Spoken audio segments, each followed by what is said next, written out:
നമസ്കാരം. ഇന്ന് നമുക്ക് കേരള നവോത്ഥാന നായകരിൽ പ്രധാനപ്പെട്ട ഒരാളായ ശ്രീനാരായണ ഗുരുവിനെ കുറിച്ച് പഠിക്കാം. ആദ്യം ശ്രീനാരായണ ഗുരു അറിയപ്പെടുന്ന പേരാണ് നവോത്ഥാനത്തിൻ്റെ പിതാവ്.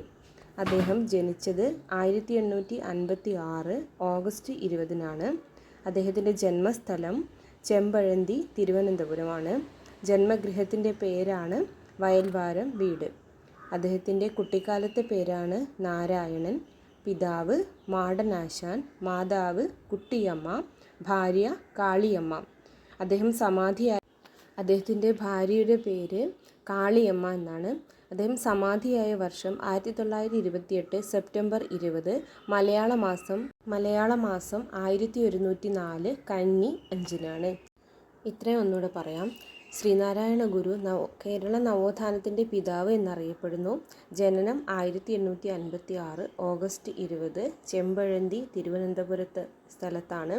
വയൽവാരം വീട് എന്നാണ് അദ്ദേഹത്തിൻ്റെ ജന്മഗൃഹം അറിയപ്പെടുന്നത്. കുട്ടിക്കാലത്ത് അറിയപ്പെട്ടിരുന്നത് നാരായണൻ എന്നാണ്. പിതാവാണ് മാടനാശാൻ, മാതാവ് കുട്ടിയമ്മ, ഭാര്യ കാളിയമ്മ. സമാധിയായ വർഷം 1928 സെപ്റ്റംബർ 20, മലയാള മാസം 1104 കന്നി 5.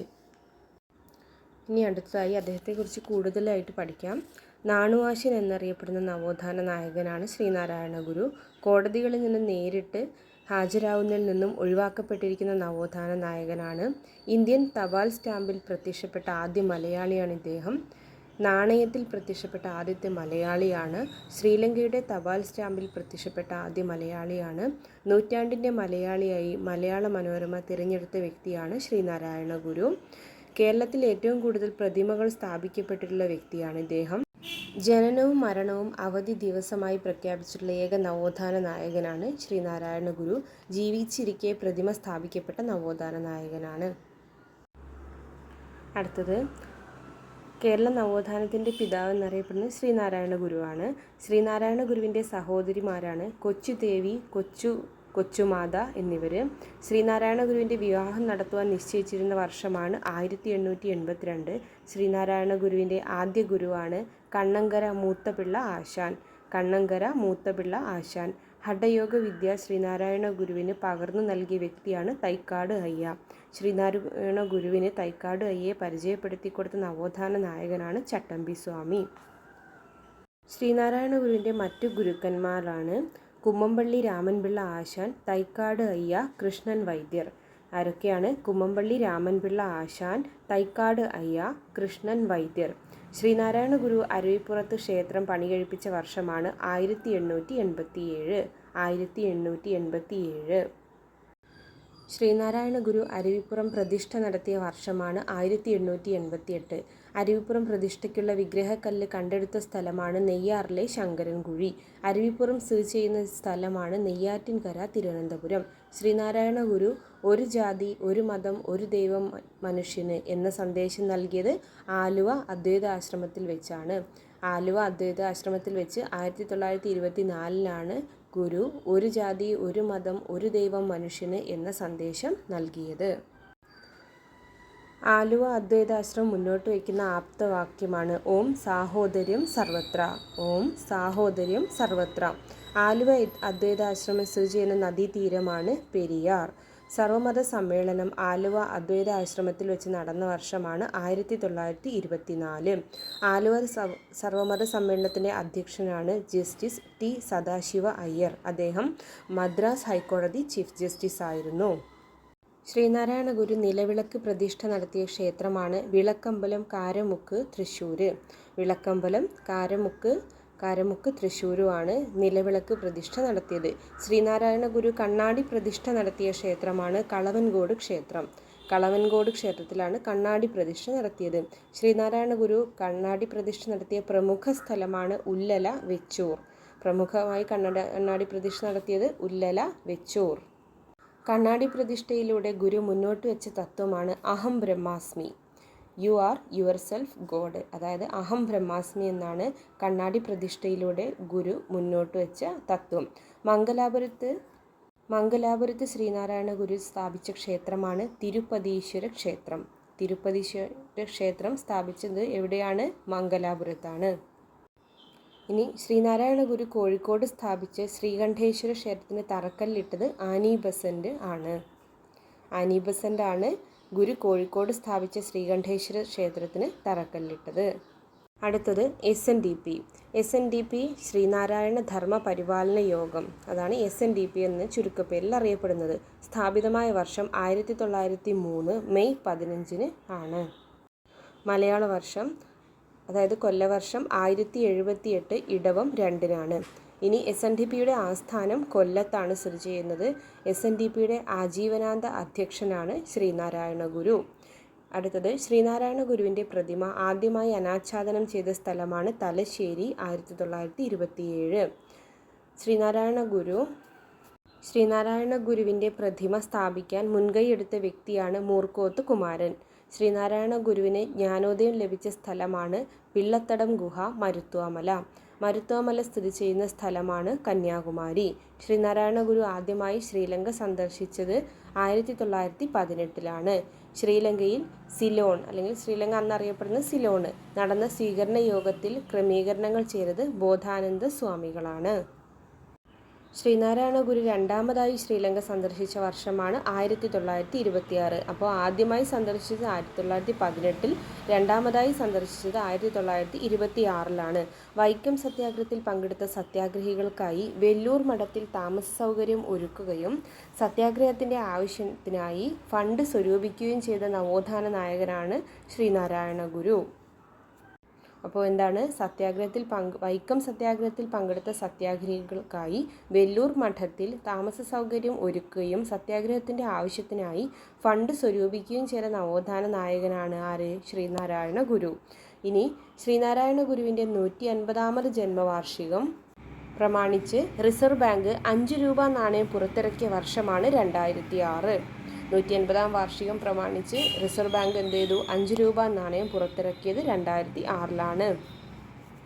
ശ്രീനാരായണ ഗുരുവിനെ രണ്ടാം ബുദ്ധൻ എന്ന് വിശേഷിപ്പിച്ച വ്യക്തി ആരാണ്? ജി ശങ്കരക്കുറുപ്പാണ്. ജി ശങ്കരക്കുറുപ്പ് എന്ത് വിശേഷിപ്പിച്ചു? രണ്ടാം ബുദ്ധൻ എന്ന് ശ്രീനാരായണ ഗുരുവിനെ വിശേഷിപ്പിച്ചു. അടുത്തതായി ശ്രീനാരായണ ഗുരു വിവർത്തനം ചെയ്ത കൃതികളാണ് അവ. ഈശോവാസ്യോപനിഷത്ത്, ഒടുവിലൊഴുക്കം വിവർത്തനം ചെയ്തു. ഈശോവാസ്യോപനിഷത്ത്, ഒടുവിലൊഴുക്കം. ഗുരുവിൻ്റെ തമിഴ് കൃതിയാണ് തേവാര പദികങ്ങൾ. തമിഴ് കൃതി തേവാര പദികങ്ങൾ. ശ്രീനാരായണ ഗുരുവിൻ്റെ സംസ്കൃത രചനകളാണ് ദർശനമാല, നിർവൃതി പഞ്ചകം, ചിദംബരാഷ്ടകം, വേദാന്ത സൂത്രം.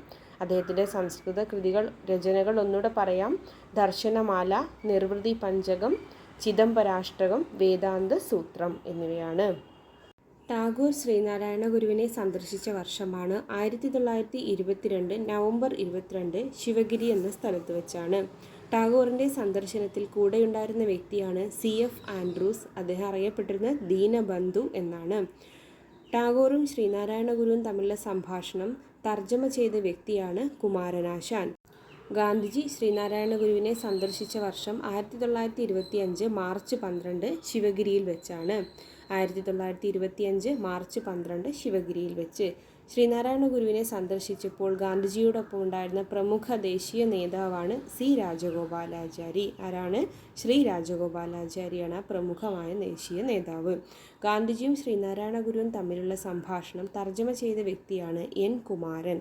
ആരാണ് തർജ്ജമ ചെയ്തത്? N കുമാരനായിരുന്നു. ഇനി അഷ്ടഭുജാകൃതിയിൽ നിർമ്മിച്ചിരിക്കുന്ന ക്ഷേത്രമാണ് ശിവഗിരി ശാരദാ മഠം.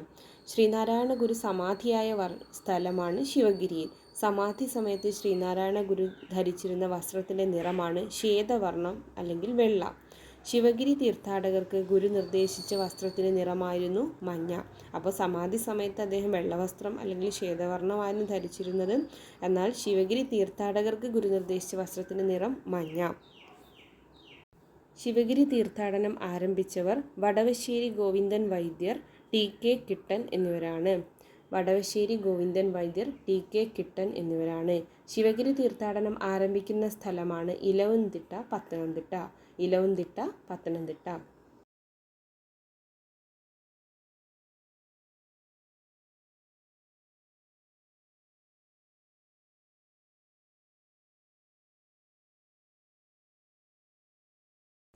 അടുത്തത് വിവേകോദയം. വിവേകോദയം എന്നത് SNDPയുടെ മുഖപത്രമാണ്. ആരംഭിച്ച വർഷം 1904 സ്ഥാപകൻ കുമാരനാശാനാണ്. സ്ഥാപക പത്രാധിപരാണ് M. ഗോവിന്ദൻ. ഈഴവ ഗസറ്റ് എന്നറിയപ്പെടുന്ന പ്രസിദ്ധീകരണമാണ് വിവേകോദയം. വിവേകാനന്ദ സ്വാമികളോടുള്ള ആദരസൂചകമായി SNDPയുടെ മുഖപത്രത്തിന് വിവേകോദയം എന്ന പേര് നൽകുകയായിരുന്നു. ഒന്നുകൂടെ നോക്കാം. SNDPയുടെ മുഖപത്രമാണ് വിവേകോദയം. ആരംഭിച്ച വർഷം 1904. സ്ഥാപകൻ കുമാരനാശാൻ. സ്ഥാപക പത്രാധിപരാണ് M. ഗോവിന്ദൻ. ഈഴവ ഗസറ്റ് എന്നറിയപ്പെടുന്നത് വിവേകോദയമാണ്. വിവേകാനന്ദ സ്വാമികളോടുള്ള ആദരസൂചകമായി SNDPയുടെ മുഖപത്രത്തിന് വിവേകോദയം എന്ന പേര് നൽകുകയായിരുന്നു. അടുത്തത് ശ്രീനാരായണ ഗുരുവിൻ്റെ ചില പ്രധാന രചനകളാണ്. ശ്രീനാരായണ ഗുരുവിൻ്റെ ആദ്യ രചനയാണ് ഗജേന്ദ്രമോക്ഷം വഞ്ചിപ്പാട്ട്. ശ്രീനാരായണ ഗുരു ആത്മോപദേശ ശതകം രചിച്ച വർഷം 1897. ശ്രീനാരായണ ഗുരു ദൈവദശകം രചിച്ച വർഷം 1914. 2014 100 വർഷം ആഘോഷിച്ച ഗുരുവിൻ്റെ കൃതിയാണ് ദൈവദശകം. ശ്രീനാരായണ ഗുരു മൊഴിമാറ്റം നടത്തിയ തമിഴ് ഗ്രന്ഥമാണ് തിരുക്കുറൽ. ഇത് രചിച്ചത് തിരുവള്ളുവരാണ്. ശ്രീനാരായണ ഗുരു ചട്ടമ്പി സ്വാമികൾക്ക് സമർപ്പിച്ച രചനയാണ് നവമഞ്ജരി. ഇനി ഇദ്ദേഹത്തിൻ്റെ മറ്റു പ്രധാന രചനകളാണ് ആത്മോപദേശ ശതകം, ശിവശതകം, ദൈവദശകം, അനുകമ്പാദശകം, ചിദംബരാഷ്ടകം, വിനായകാഷ്ടകം, ദർശനമാല, കാളീനാടകം, അദ്വൈത ദീപിക. ഇത്രയും ഒന്നുകൂടെ പറയാം. ആത്മോപദേശ ശതകം, ശിവശതകം, ദൈവദശകം. ആത്മോപദേശ ശതകം, ശിവശതകം, ദൈവദശകം. അടുത്ത 3 അനുകമ്പാദശകം, ചിദംബരാഷ്ടകം, വിനായകാഷ്ടകം. അനുകമ്പാദശകം, ചിദംബരാഷ്ടകം, വിനായകാഷ്ടകം. 3 ദർശനമാല, കാളീനാടകം, അദ്വൈത ദീപിക. ദർശനമാല, കാളീനാടകം, അദ്വൈത ദീപിക. അടുത്ത നോക്കാം. ശ്രീകൃഷ്ണ ദർശനം, ജാതി ലക്ഷണം, ജാതി മീമാംസ, ജാതി നിർണയം, നിർവൃതി പഞ്ചകം, ജീവകാരുണ്യ പഞ്ചകം, ജനനി നവരത്ന മഞ്ജരി, കുണ്ടലിനി പാട്ട്, ഇന്ദ്രിയ വൈരാഗ്യം, ചിജ്ജട ചിന്തനം. ഒന്നുകൂടെ പറയാം. ശ്രീകൃഷ്ണ ദർശനം, ജാതി ലക്ഷണം, ജാതി മീമാംസ, ജാതി നിർണയം, നിർവൃതി പഞ്ചകം, ജീവകാരുണ്യ പഞ്ചകം, ജനനി നവരത്ന മഞ്ജരി, കുണ്ടലിനി പാട്ട്, ഇന്ദ്രിയ വൈരാഗ്യം, ചിജ്ജട ചിന്തനം. ഇത്രയുമാണ് അദ്ദേഹത്തിൻ്റെ പ്രധാനപ്പെട്ട മറ്റ് രചനകൾ. ശിവഗിരി തീർത്ഥാടനം ആദ്യമായി സംഘടിപ്പിക്കാൻ നേതൃത്വം കൊടുത്ത കവിയാണ് മൂലൂർ S. പത്മനാഭ പണിക്കർ. ശ്രീനാരായണ ഗുരു ശിവഗിരി ബ്രഹ്മവിദ്യാലയം ശിലാസ്ഥാപനം നടത്തിയ വർഷമാണ് 1925 ഒക്ടോബർ 17. തിരുവനന്തപുരം മുട്ടത്തറയിൽ നടന്ന പുലയ സമ്മേളനത്തിൽ ഗുരു പങ്കെടുത്ത വർഷമാണ് 1916. ശ്രീനാരായണ ഗുരുവിൻ്റെ ആദ്യത്തെ സന്യാസി ശിഷ്യനാണ് ശിവലിംഗദാസ സ്വാമികൾ. ശിവലിംഗദാസ സ്വാമികൾ. ശിവലിംഗദാസ സ്വാമിയുടെ ശിഷ്യന്മാരാണ് മലയാളി സ്വാമിമാർ, രാമാനന്ദ സ്വാമി അല്ലെങ്കിൽ സിദ്ധവൈദ്യൻ. അപ്പോൾ ഇത്രയുമാണ് പാർട്ട് 1 ശ്രീനാരായണ ഗുരുവിനെ കുറിച്ച് നമ്മൾ പ്രധാന പോയിന്റുകൾ പറഞ്ഞിരിക്കുന്നത്. അടുത്ത കുറച്ചുകൂടെ ഉണ്ട്. അത് നമ്മൾ അടുത്ത പാർട്ട് 2 പറയുന്നതായിരിക്കും. Thank you.